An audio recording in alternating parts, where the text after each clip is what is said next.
So here I took gypsum and properly blended it for a smooth texture. Here I added some powder to get a thick paste.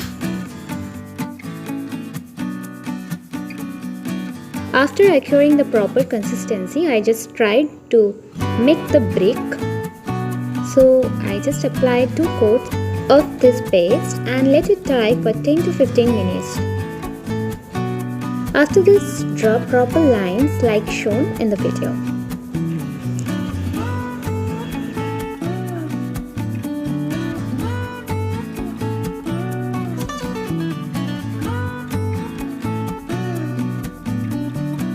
While doing this, if you see it getting cracked or it's just breaking out, then you just use or apply 2 to 3 drops of water with the help of knife or spatula. And using a brush, give the proper textures.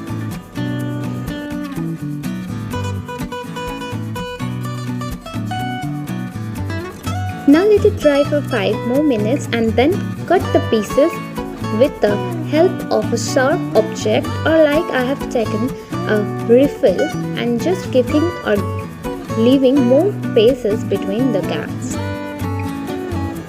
Or else if you think it is a hard process, then just apply the paste and use this knife and give a smooth texture. After this get dry, just use a sponge and give the color properly to it. Maintaining the proper place, I just use a sponge, just dip it into the color and with the help of the fingertip, apply it over the board. When this gets dry, just apply a white or yellowish tint all over the gaps. Now I use the plastic pot and with the help of the rope wrap it out and paste it with the help of a sticky glue.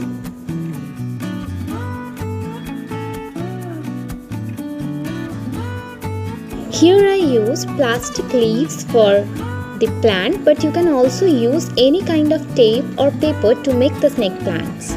That is very much an easy process. If you want, I can show that also. Here you can use any type of stick like ice cream sticks also, but I use some sticks that were available in our local stationery shop.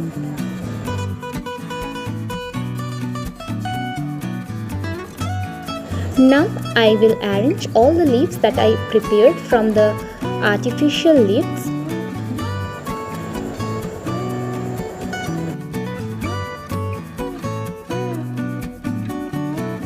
Place all the leaves in a proper way and stick them off so that it gives a natural look. At the end, to give a finishing touch, I just added some black effect so that it gives a realistic look.